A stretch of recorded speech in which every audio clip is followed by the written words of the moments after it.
Welcome to the Just Do It podcast, hosted by Ann Duffy. Dental Entrepreneur Women is here to dive deep and share stories with the mission to inspire, highlight, empower, and connect all women in dentistry. Please help me welcome Amber Auger. Hi, Amber. Hi, thank you for having me. You, again, are showing me how much you love dentistry right now. And you're like, cannot stop talking about it. And then you get into the period, you're lighting up like a Christmas tree. And you start talking about all that. It means I'm on the right path. You're on the right path. You're on the right path. So go on. I agree that we need help with our profession and falling in love with it. And that's what I see what you're doing. You're helping women fall in love with their profession, with their skills, and see that this is a career that they can grow and continue to grow like you. So how does it work when you come into Thrive? Yeah. And who's your avatar? Who's your member? Yeah. Your average member. So my member is my past self. So my member is the hygienist who's burnt out, the hygienist who doesn't feel respected in their practice, the hygienist who wants to do more but is told that they don't have enough money in the practice to do it. And I've been a hygienist where I'm crying to and from work. I've been in toxic work environments. I've been the higher level of clinician. When I graduated, I wanted to do at least a standard of care and then learn more. And I found myself in practices with hygienists who have been practicing for 10, 20 years who would just honestly extinguish my light as a new grad and say, that's never going to happen. I had dentists tell me, you know what, honey, you'll figure out how it works when, in the real world of hygiene. And I was like, no, I'm going to take blood pressure every patient every time. Like, what do you mean? This is a bare minimum of what we should be doing. So Thrive in the Op is literally the last 12 years of my dental experience from a clinician standpoint, but also from a corporate standpoint. Because I'm giving you all of the skills that I've learned from personality assessments and the companies I've worked with. I started my career outside of the operatory with working for Jameson Management. So I learned clinical and business consulting. I didn't know that. Yeah, they taught me a ton. They taught me how to network well. They taught me the importance of integrity at the shows.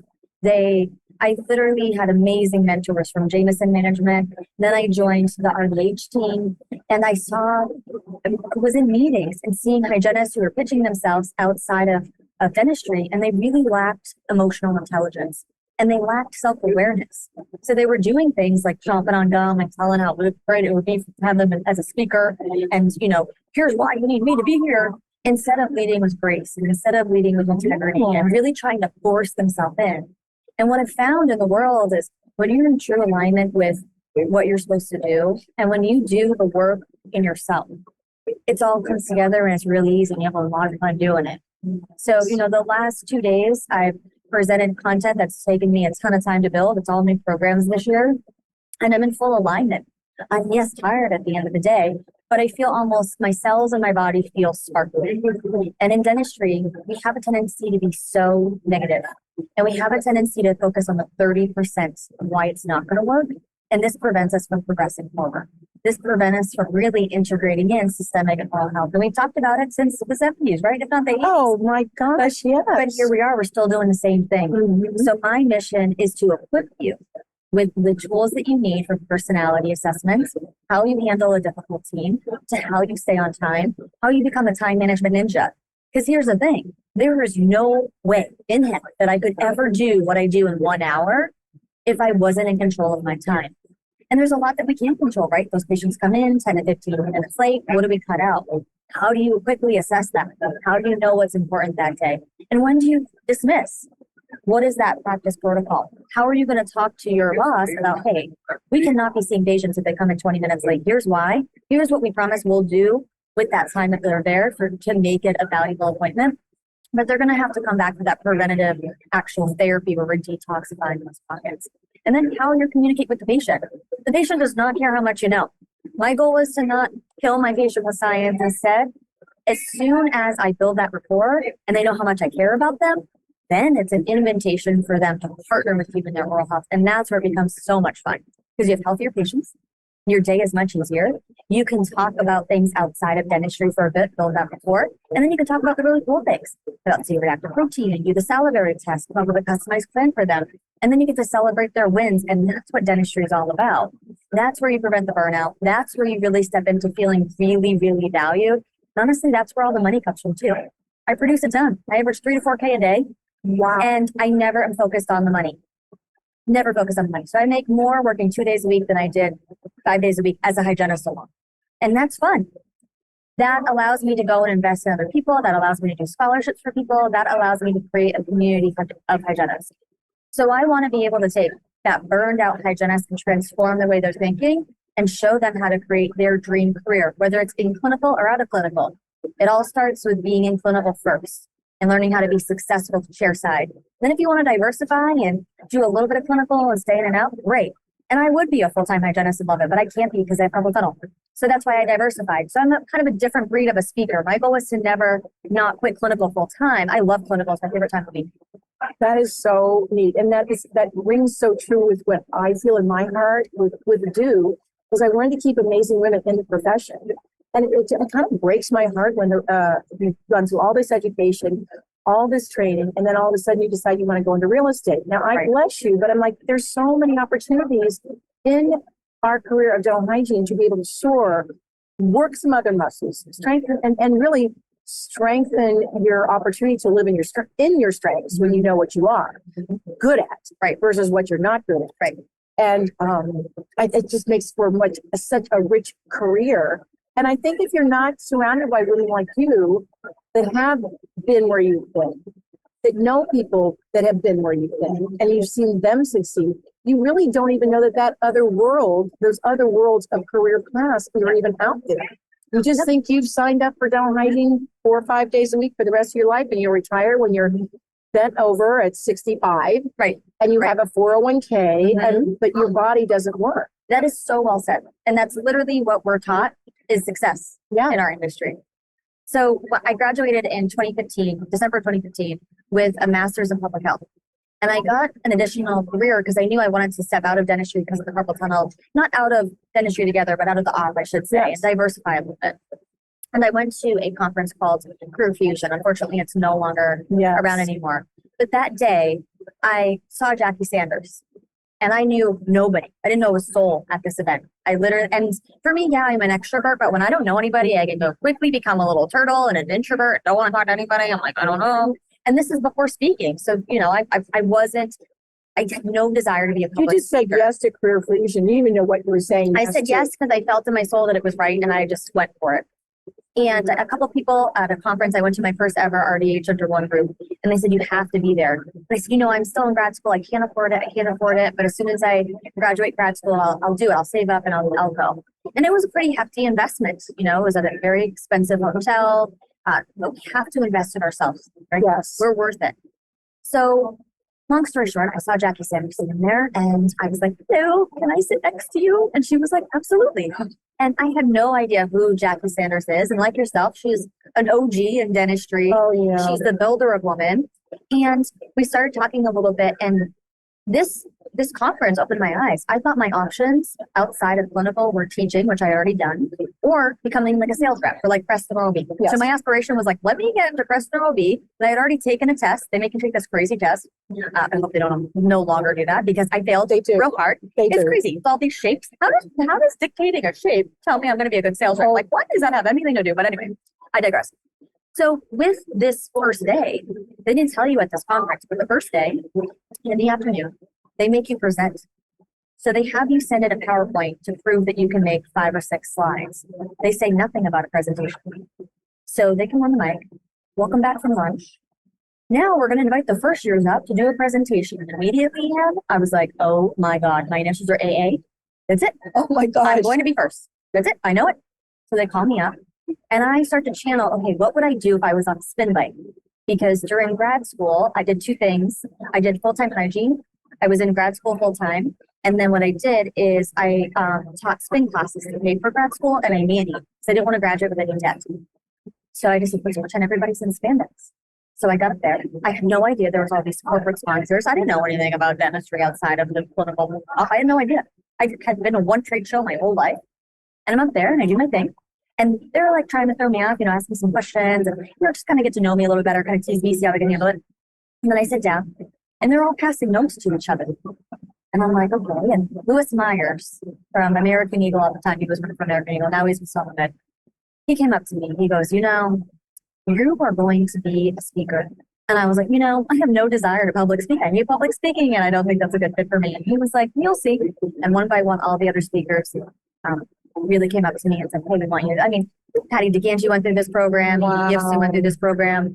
So many of the big speakers that we know in the industry who are game-changing professionals that have really changed the way we view preventative care have been through this. And that's how it all started. So it was getting uncomfortable and saying yes.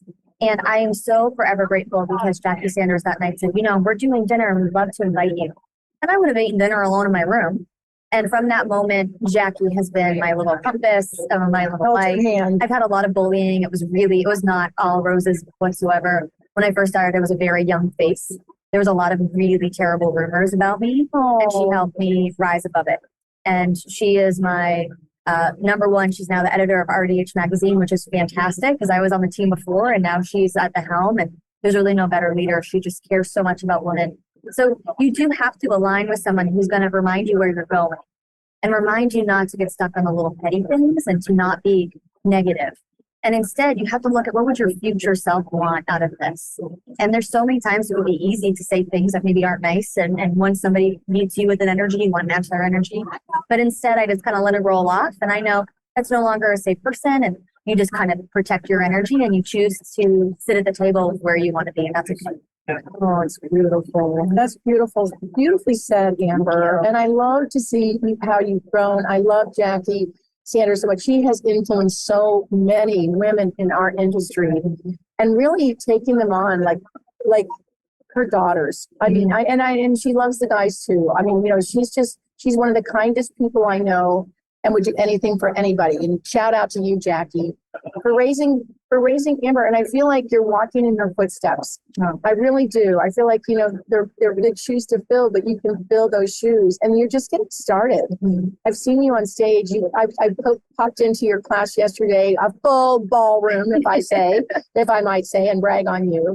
I mean, I remember you when you really were just getting started, and now it's like you're sought after because you speak with authenticity and knowledge, and your story's always there. You've never forgotten where you started and where you came from. And I think that makes you so easy to influence others because they know that it's real and that if it can happen to you, Amber Auger, it can happen to anyone. And that's the message I give. I was the hygienist who struggled through hygiene school. I had to work to pay for hygiene school. I've been on my own financially since I was 12. I've never met my father. My mom is a single mom. And my mom never set foot on campus. I grew up in Maine, but just in Connecticut. She came for graduation and that was it. So it was me moving myself in every year. It was a parents' weekend, parents coming down. I didn't have family that came down.